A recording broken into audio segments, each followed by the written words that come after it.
जालंधर लोकसभा में जो by election हुआ उसमें जो नतीजे आज आए वो आम आदमी पार्टी के कामों पर लगभग 14 महीने अभी हुए नहीं हैं।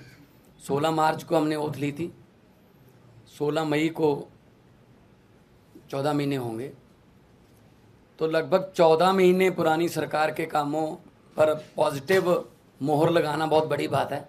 जैसा कि हमारी पार्टी के सुप्रीमो अरविंद केजरीवाल जी ने कहा कि हम धर्म की या जात पात की राजनीति नहीं करते।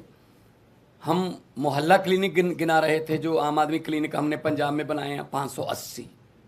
हम वहाँ स्कूल ऑफ एमिनेंस की बात कर रहे थे, स्कूलों के नाम पे वोट मांग रहे थे। हम वहाँ पर बिजली का बिल ज़ीरो जो आया उसको आगे कैसे लेके जाना है, ऐसे ही ये जारी रहेगा, उसके लिए बिजली जो हमारा PSPCL है उसका बजट हमने जो पे कर दिया उस पर वोट मांग रहे थे। हम इंफ्रास्ट्रक्चर से जो है उसके नाम पर वोट मांग रहे थे। हम व्यापारियों से बात कर रहे थे, किसानों से बात कर रहे थे, मजदूरों से बात कर रहे थे, हर एक की भलाई की बात कर रहे थे। इसीलिए ये बहुत ही अच्छी बात है कि लोग पॉजिटिव राजनीति को पसंद करने लगे। ये शुरुआत दिल्ली से हुई थी, जब 28 सीटें आई थी, फिर उसके बाद 67 आई, 60 उस पर 63 आई। तो अरविंद केजरीवाल जी ने जो काफिला शुरू किया था रामलीला ग्राउंड से, वो आज एक नेशनल पार्टी के रूप में बहुत बड़ा बन गया है। 92 MLA हमारे पंजाब की विधानसभा में, 63 MLA हमारे दिल्ली की विधानसभा में, 5 MLA हमारे गुजरात की विधानसभा में, 2 MLA हमारे गोवा की विधानसभा में, 10 MP हमारे राज्यसभा में, और आज के बाद 1 MP हमारा लोकसभा में है। तो नेशनल पार्टी बनने के बाद कोई ऐसी संवैधानिक संस्था नहीं है जिसमें हमारा योगदान या हमारा हिस्सा ना हो। ये सब आम आदमी पार्टी की टीम, जो वॉलंटियर, जो अपने जेब से खर्चा करके घर से निकलते हैं और निकल के काफिले के रूप में एक बड़ा रोड शो बना देते हैं, तो ये उनकी जीत है। अरविंद केजरीवाल जी ने बहुत टाइम दिया पंजाब के लिए, और अलग अलग भी गए हम, और जितने भी वॉलंटियर और अहदेदार साहबान थे उन सब की जीत है। मैं जिन्होंने हमें मान सम्मान दिया, हम पर फूलों की वर्षा की, हमको अपने अपने कहीं ना कहीं बुला के मान सम्मान दिया, हमारी इज्जत की, मैं उनको तो बधाई देना ही चाहता हूँ दिल से।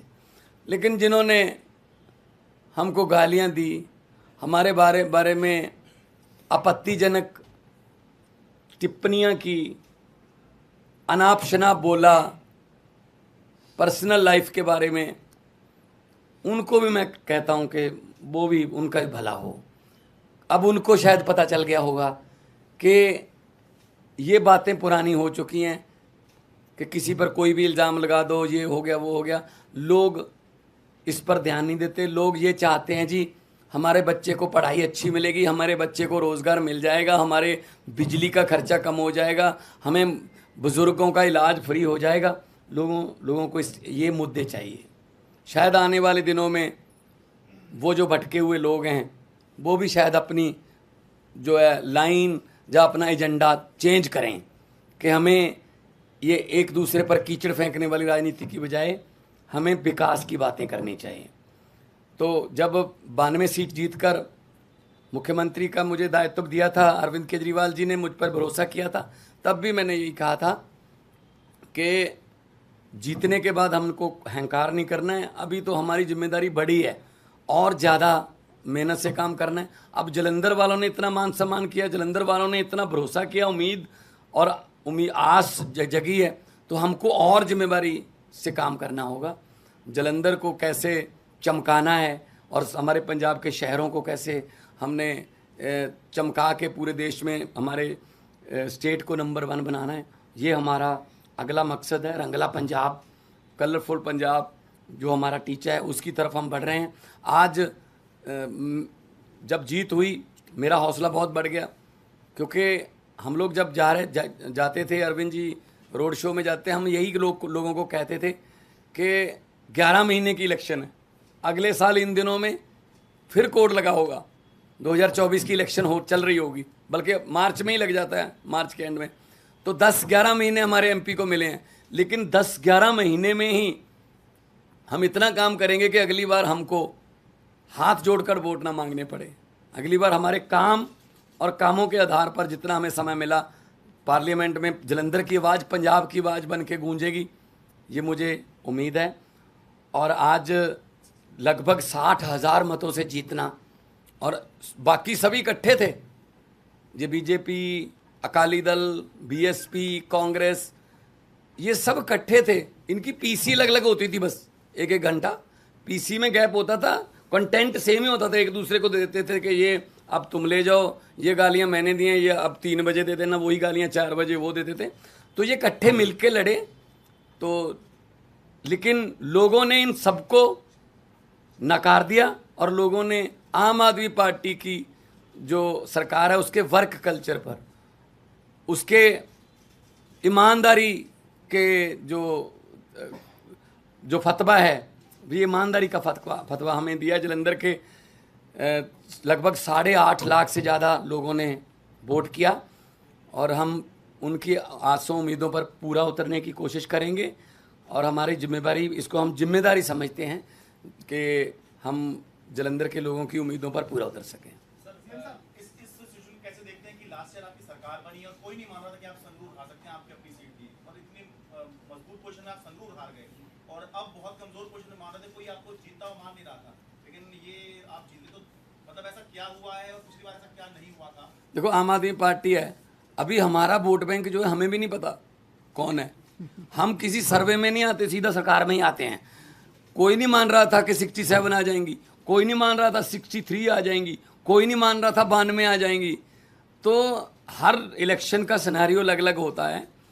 तो संगरूर में जो लोगों ने फैसला किया वो भी हम सर माथे पे लिया। उन वहाँ क्या कमियां रहीं, क्या हम नहीं कर पाए, उनसे सीखा। तो आज हम उन कमियों को दूर करके जलंधर में कामयाब हैं। 2024 का आम आदमी पार्टी का ट्रेलर है पंजाब में, नहीं पंजाब में तो देखो, पंजाब में जलंधर में जाना दोआबा की सीट है जो 50 साल से कांग्रेस के पास थी, और कोई प्रचार करने भी नहीं जाता था, वोट मांगने भी नहीं जाते थे कांग्रेस वाले। इस बार भी नहीं आए, इस बार भी कोई नेता बड़ा जलंधर में वोट मांगने नहीं आया। उनको लगता था जी तो हमारी सीट है, पक्की है, लोगों को वोट देनी पड़ती है। लेकिन अब ऐसा नहीं है, तो बदल गया है। इस सीट के जीतने के बाद लोकसभा में हमारी परफॉर्मेंस और अच्छी हो जाएगी, विधानसभा में हम ऑलरेडी हैं, और इतना अच्छा काम करेंगे 2024 में 13 में से 13 सीटें जीते हम अपनी मेहनत में कोई कमी नहीं छोड़ेंगे। सवाल आपसे ये है कि दोआबा रीजन, और दोआबा रीजन में भी जलंधर की सीट, और वो भी सिंपैथी वोट, ये सारी चीजें थी। ऐसे में एक्स फैक्टर क्या रहा जो आम आदमी पार्टी को इतनी बड़ी जीत दिला गया कि 5,000 से हार और 50,000 से जीत हो गई? एक ही फैक्टर था, वो था काम। पिछले 1 साल के अंदर मान साहब के नेतृत्व में पंजाब की आम आदमी पार्टी की सरकार ने जो काम किया है, वो काम अपने आप में बोलता है।